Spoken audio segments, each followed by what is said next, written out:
possession in regulation, what they probably should have gotten, what they ended up getting instead. So let's just start off right here. And I think, you want to point out what action are they trying to get here off the inbound? I mean, everybody knows that the ball is going to Anthony Edwards, so that's no surprise to anybody right now. So first thing you're going to do is we're going to zipper him up right now with the pin down. So as we zipper him up, going to get this down screen. You want Anthony Edwards coming up, catching the basketball, and then hopefully he makes the right read. We're going to zipper him up on the down screen. So the ball is in Anthony Edwards' hand right here. Pause it right here. So now, as we see this guy come up right here and try to get the ball out of Anthony Edwards' hands, the first mistake he makes is Ant can see him. He can look right at him. So if this is LeBron James or Luka Doncic, they're immediately going to attack the weak side right now. So he should have waited till Anthony went to the left and then came up so he can attack from his blind side. So Ant can see him right now. So that's the first mistake Indiana made. Now, secondly, Ant should be attacking the right side because this is where he has the advantage right here with Julius Randle and Jaden Daniels. Now we can fast forward it. One guy playing two on the backside. One guy playing two on the backside. This is where the advantage here. He goes to the opposite side. Now he puts himself as a disadvantage. He goes away from the side where there are less defenders right now. So now he goes to the side where you have 1, 2, 3, 4 defenders.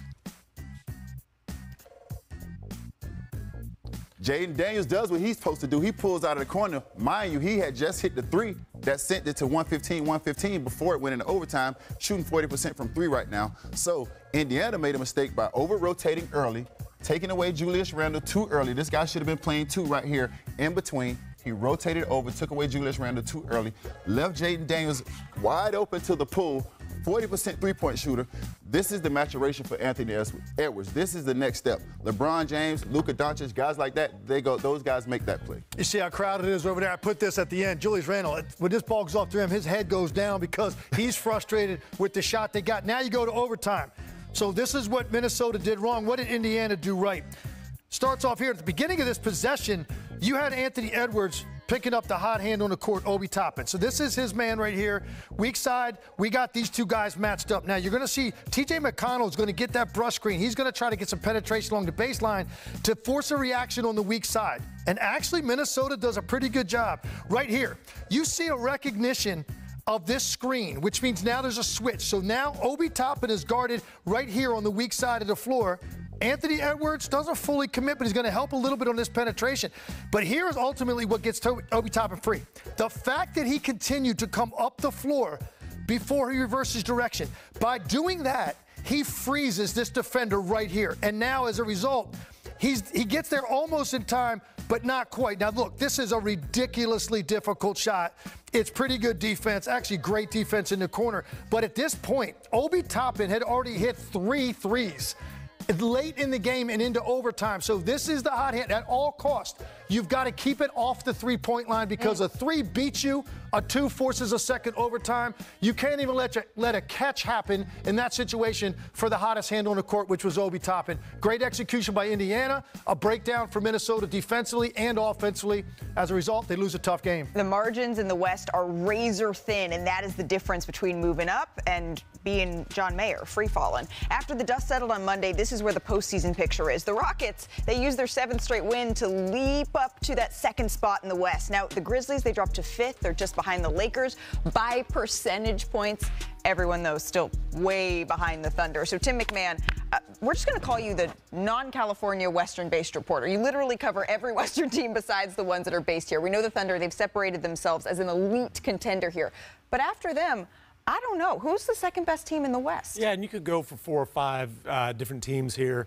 I don't cover Golden State. That's a good thing for the Warriors because I've been in the building the 2 times that they've lost with Jimmy Butler in uniform. You. Well, maybe, including last night. But I'm going to go with Golden State here. Obviously, playoff Jimmy is a thing because we've seen it before. But more than anything else, Steph Curry, last night, Steve Kerr talked about how tired he is. They've got to get him some rest, got to get his battery recharged.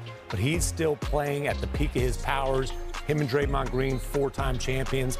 I just think they have the talent and the pedigree to be the biggest threat to Oklahoma City. I got to argue with you on that one. This is no Jimmy hate, but I would say that the record has been a little bit favorable to Golden State right now. I'm looking at the record of the teams that they've played, and we're talking about 312 wins to 364 losses. I would argue that some of these teams they probably could have beat without Jimmy. Now, Jimmy has given them a boost, It's like a shot of whiskey right now, but we'll see if it lasts throughout the playoffs. Look, there was a time I thought it was clearly Denver. There was a time that I thought Denver. There was a time I thought it was clearly Golden State.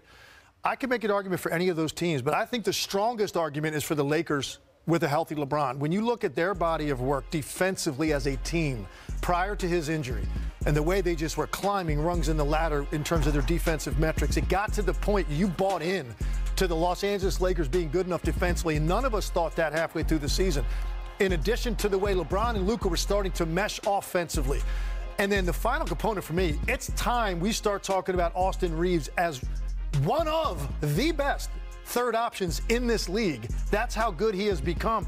I look at the Lakers and what they were doing before LeBron got hurt, and I think that might be my strongest argument, assuming LeBron James is healthy when he gets back. It changes by the day. On paper, it's the Lakers. I think push comes to shoves in the playoffs. They have two guys that you just absolutely don't want to see. You add Austin Reeves into that mix, and they are looking like the second-best team. The problem is the Thunder have built a lead in this Western Conference that makes everybody else a distant second. All right, I need a second to catch my breath. We got to a lot in that first block of our show, and we still have a lot to get to. The Warriors, they've fought their way up the standings, but after a tough loss and exhaustion settling in, is their playoff push at risk? How this final stretch could make or break their season. Plus, the Knicks, they've all but locked the 3 seed in the East. Is it orange and blue skies ahead, or is their ceiling a little bit lower than it seems? And maybe hold off just